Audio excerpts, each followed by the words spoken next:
Hi friends, this is Amar, మీ local bike రైడర్ని. ఇందాక మీరు టైటిల్ చూసింటారు కాబట్టి మేము ఎక్కడికి వెళ్తున్నామో చెప్పాల్సిన అవసరం లేదు. అయినా మేము చెప్తున్నాను. మేము రీసెంట్గానే నంద్యాలకు వెళ్ళాల్సి వచ్చిందనమాట. ఒక చిన్న ఫంక్షన్ ఉంటే వెళ్తూ వెళ్తూ ఎలాగో నేను ఛానల్ పెట్టాయి కాబట్టి ఒకసారి వెళ్ళేదారులు ఏమున్నాయని చెప్తే నందవరం చౌడేశ్వర టెంపుల్ ఉందన్నమాట, బనగానపల్లి దగ్గర. అది బనగానపల్లి నుంచి ఎగ్జాక్ట్గా 10 కిలోమీటర్స్ ఉంటుంది. మా ఊరు నుంచి వచ్చేసి మాది డోను. మా ఊరు నుంచి ఒక 65 కిలోమీటర్స్ ఉంటుంది. వెళ్ళి చూద్దామని చెప్పేసి వెళ్ళేసి మీకు ఒకసారి చూపిద్దామనేది అంతా వెళ్ళాను.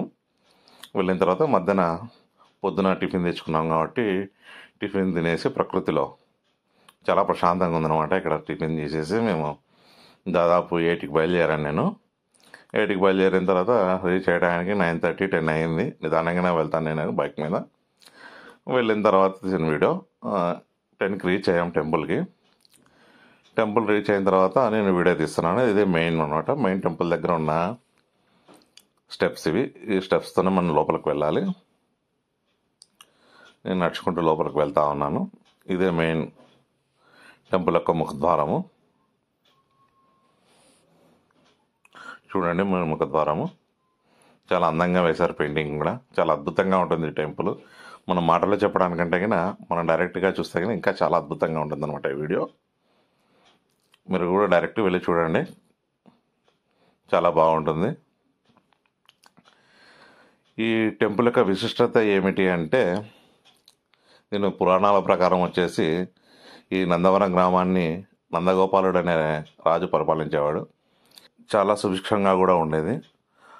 ఆ రాజు వచ్చేసి దత్తాత్రేయ స్వామి యొక్క భక్తుడు అనమాట. ఆయనకు ఒకసారి దత్తాత్రేయ స్వామి ప్రత్యక్షమయ్యి, నువ్వు కాశీలో ఉన్న గంగలో స్నానం చేసి ప్రతిరోజు వస్తే నీ రాజ్యం ఇంకా క్షేమంగా ఉంటుందని చెప్పి, పావుకోళ్ళు అంటారు మామూలుగా అయితే, కొన్ని దానిలో పావుకోళ్ళు అంటారు, కొన్ని దానిలో లేపనం అని చెప్పి చెప్తా ఉన్నారు కథలలో. రెండు ఏదన్నా ఒకటే. పావుకోళ్ళు అంటే ఇప్పుడు మనం వాడు భాష అయితే చెప్పులు అంటారు. లేపనం అంటే కన్నా కాటుక అనొచ్చు. అవి ఇస్తారనమాట. ఇచ్చి ఇవి నువ్వు రాసుకుంటే ఎక్కడికైనా వెళ్ళొచ్చు అని చెప్పి చెప్తాడనమాట. అప్పుడు ఆ రాజు బ్రహ్మముహూర్తంలోనే లేచి పొద్దున్నే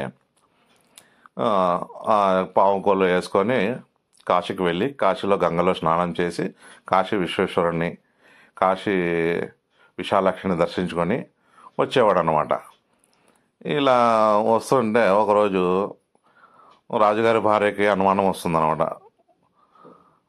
నా భర్త ఎక్కడికి వెళ్తున్నాడు, ఏం లేదా అని చెప్పేసి డైరెక్ట్గా రాజుని అడుగుతుంది, ఎక్కడికి వెళ్తున్నారు మీరు అని చెప్పేసి. అంటే ఇది ఎవరికి చెప్పకూడదు అని చెప్పి అంటాడనమాట. అంటే కానీ అతని భార్య ఒప్పుకోదు, చెప్పాల్సి వస్తుంది. అంటే నేను ఇలా నాకు ఒక వరం ఇచ్చినాడు దత్తాత్రేయ స్వామి, నేను ఎక్కడికి వెళ్ళాలంటే అక్కడికి వెళ్తాటే, అయితే నేను కూడా వస్తాను అని చెప్పి అంటుందన్నమాట రాణి. సరే వెళ్దాం పదా అని చెప్పేసి ఇద్దరు వెళ్తారు కాశీకి. కాశీలో స్నానం చేసి వచ్చిన తర్వాత రాణిగారికి నెలసరి వస్తుందన్నమాట. అప్పుడు ఆ పావుకోళ్ళ యొక్క శక్తి అనేది వెళ్తుంది. అప్పుడు ఏం చేయాలి, నేను ఇంకా రాజ్యంలో లేనని చెప్పి తెలిస్తే నా శత్రు రాజ్యాలు అన్నీ నా మీద పడతాయి అన్న ఉద్దేశంతో చింతిస్తుంటే అక్కడున్న బ్రాహ్మణులు వచ్చేసి, ఏమి రాజా ఇలా చింతిస్తున్నావు అని చెప్పి అడుగుతారనమాట. అప్పుడు ఆ రాజు ఇలా అంటే మా మంత్రశక్తితో నేను మీ ఊరికి పంపిస్తాము అని చెప్పేసి చెప్తారు. చెప్తే సరే మీకు అలాగే పంపించేస్తారు. పంపించేసిన తర్వాత రాజు వాళ్ళకి మాట ఇస్తాడనమాట, మీకు ఎప్పుడైనా ఏదన్నా అవసరం వస్తే నన్ను అడగండి అని చెప్పి అంటాడనమాట. అప్పుడు ఆ రాజు అప్పుడు వెళ్తాడు. ఆ కాశీలో ఒకనొక టైంలో బాగా కరువు వస్తుందన్నమాట. ఆ కరువు వచ్చినప్పుడు ఆ బ్రాహ్మణులంతా వచ్చి రాజుని అడిగితే, అయితే నేను మీకు మాట ఇచ్చాను అని చెప్పేసి మీరు అంటున్నారు కదా, ఎవరు దానికి సాక్ష్యం ఏమైనా ఉంటే కానీ తీసుకొని రండి అని చెప్పి అంటారనమాట. సరే అని చెప్పి ఆ బ్రాహ్మణులు కాశీలో ఉన్న చౌడేశ్వరి దేవిని ఒక గృహ ద్వారా తీసుకోవడానికి వెళ్తారు. అక్కడి నుంచి వారు ఒక మాట ఉంటుందన్నమాట, మీరైతే వెళ్ళండి, నేను మీ వెనకే వస్తాను, మీరు మాత్రం వెనక తిరిగి చూడకండి అంటారనమాట. అలాగే అని చెప్పి అంతా వెళ్తారు. వెళ్తూ ఉంటే దాదాపు నందవరంకి వచ్చిన తర్వాత ఒక బ్రాహ్మణుడు వెనక్కి తిరిగి చూడగా అమ్మవారు అక్కడే ఉండిపోతుంది. అప్పుడు రాజు వచ్చి, మీ గురించి ఇక్కడ అందరికీ తెలియజేయాలని చెప్పేసి నేను ఈ పరీక్ష పెట్టాను, మీరు ఇక్కడే ఉండి అమ్మవారిని పూజించండి, మా రాజ్యానికి కూడా చాలా బాగుంటుందని చెప్పి చెప్తాడనమాట. ఇవే ఆ అమ్మవారి పాదాలు. కానీ అమ్మవారు వచ్చేసి చాలా భయంకరంగా ఉండడంతో రాజు ఆమె ఉగ్రరూపాన్ని కాకుండా పైన ఒక విగ్రహాన్ని పెట్టాడనమాట. అది కొంచెం శాంతి స్వరూపంగా ఉంటుంది. ఆ విగ్రహం ఇప్పుడు మనం చూస్తున్నది ఇదే మెయిన్ టెంపుల్ అనమాట. దీని కిందనే అమ్మవారి విగ్రహం ఉంటుంది అని చెప్పంటారు. ఇది మెయిన్ వచ్చేసి మేము వెళ్ళడానికి ఎదిగిన గుడి బంద్ అయి ఉంది, కానీ చాలా అద్భుతంగా ఉంటుంది ఈ గుడి. మీకు టైం ఉంటే కన్నా వెళ్ళి తప్పక చూడండి. కేవలం కర్నూలు నుంచి ఎదిగిన బెదంచెర్ల, మణాన్పల్లె, నందవరం ఒక 40-50 కిలోమీటర్స్. మా ఊరు నుంచి అయితే ఎగ్జాక్ట్గా 65 కిలోమీటర్స్. నంద్యాల నుంచి వచ్చేసి ఒక 50 కిలోమీటర్స్ ఉంటుంది. ఇంకా గుడి విషయానికి వస్తే ఇది ఇందాక తీసిన వీడియోనే, కానీ దానికి ఇంకా వాయిస్ ఓవర్ ఇంకా వేరే రకంగా ఇస్తాను అనమాట. ఇందాక చెప్పింది వచ్చేసి గుడి టెంపుల్ యొక్క విశిష్టత స్టోరీ. ఇప్పుడు నేను చెప్పేది వచ్చేసి మనం గుడిలో చూడాల్సిన ప్లేసెస్ కానీ, గుడి చుట్టూ 4 గోపురాలు ఉంటాయి. ఎటు సైడ్ నుంచి కూడా మనం వెళ్ళొచ్చు. ఇది ఎక్కువ రోడ్లోనే కనిపిస్తూ ఉంటుంది. మెయిన్ ఇక్కడి నుంచి ఎక్కువ వెళ్తారు. ఇది వచ్చేసి మెయిన్ గుడి ఎంట్రన్స్ అనమాట. ఇది ఫస్ట్ గుడిలో ఎంట్రన్స్. మెయిన్ ఎదురుగా ఉన్నదే గుడి. గుడి అయితే కానీ చాలా అద్భుతంగా ఉంటుంది, చెప్పాల్సిన అవసరం అయితే లేదు దీని గురించి అయితే మనం. ఇంకా నేను గుడిలోకి వెళ్ళే టైంకి అయితే జనాలు అయితే పెద్దగా ఉండరు, ఎందుకంటే సీజన్ టైం కూడా కాదు. అందుకని చెప్పేసి జనాలు తక్కువైనా ఉంటారు. ఇక్కడ అమ్మవారి గుడికి ఇదే మెయిన్ మొత్తం టెంపుల్ అమ్మవారిది. నేను దాదాపు ఈ టెంపుల్కి అయితే ఒక 4 or 5 times వచ్చింటాను. చాలా డెవలప్మెంట్ అయితే చేశారు ఈ టెంపుల్ని. ఒకప్పుడు నేను చూసిన టెంపుల్కి ఇప్పుడు నేను చూస్తున్న టెంపుల్కి అయితే చాలా వేరియేషన్ అయితే ఉంది. నా చిన్నప్పటి నుంచి నేను చూస్తూనే ఉన్నాను ఈ టెంపుల్ని.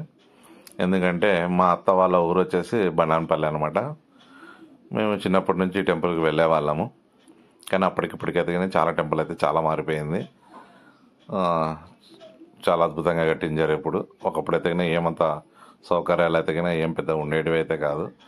గుడిని అయితే చాలా అందంగా తీర్చిదిద్దారు అనమాట. మీకు ఎదురుగా కనిపిస్తున్నదే మెయిన్ టెంపుల్ యొక్క గోపురం అనమాట. ఇక్కడ అమ్మవారు ఉంటారు. అక్కడ చూడండి స్వామి మొక్కుతూ ఉన్నాడు.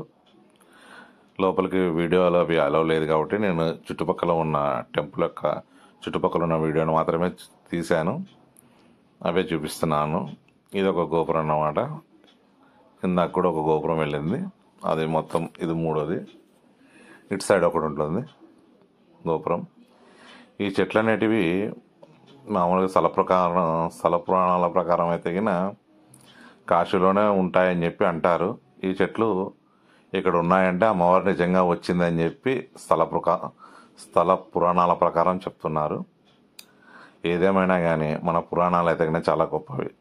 నమ్మిన వాళ్ళకి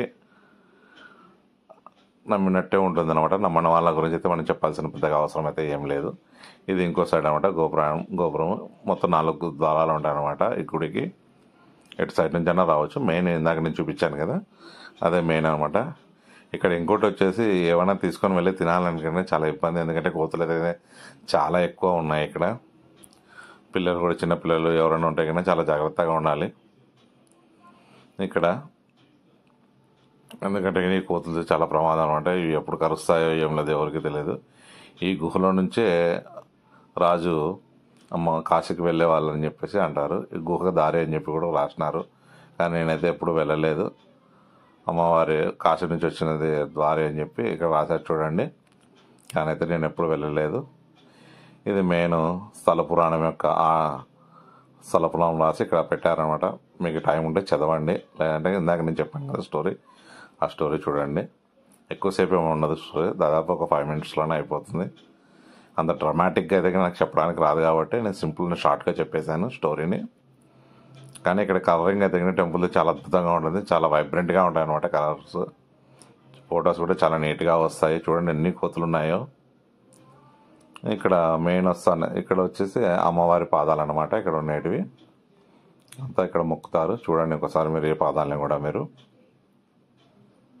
ఇక్కడ ఎదురుగా ఉండేది అమ్మవారి త్రిశూలము, ఇది అమ్మవారి పాదాలు అనమాట. ఇంక ఇది వచ్చేసి లోపల నుంచి వెళ్ళాలన్నమాట టెంపుల్కి. నేను వెళ్ళే టైంకి అయితే టెంపుల్ క్లోజ్ చేసినది. ఇదే మొత్తం టెంపుల్ యొక్క ఫుల్ వ్యూ అనమాట.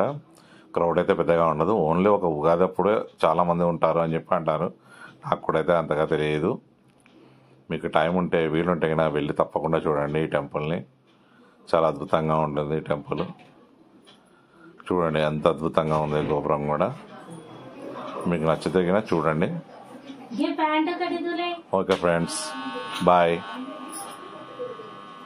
మీరు కనుక నా ఛానల్ని సబ్స్క్రైబ్ చేయండి ఫ్రెండ్స్. ఇంకా మంచి మంచి వీడియోస్తో వస్తాను మీ ముందరికి. ఎందుకంటే లాంగ్ డ్రైవ్స్ వెళ్ళాలని చెప్పేసి నాకు చాలా ఇష్టం అనమాట. చాలాసార్లు వెళ్ళొచ్చాను, ఆ వీడియోస్ అయితే లేవు నా దగ్గర. Okay friends, bye. Please subscribe my channel.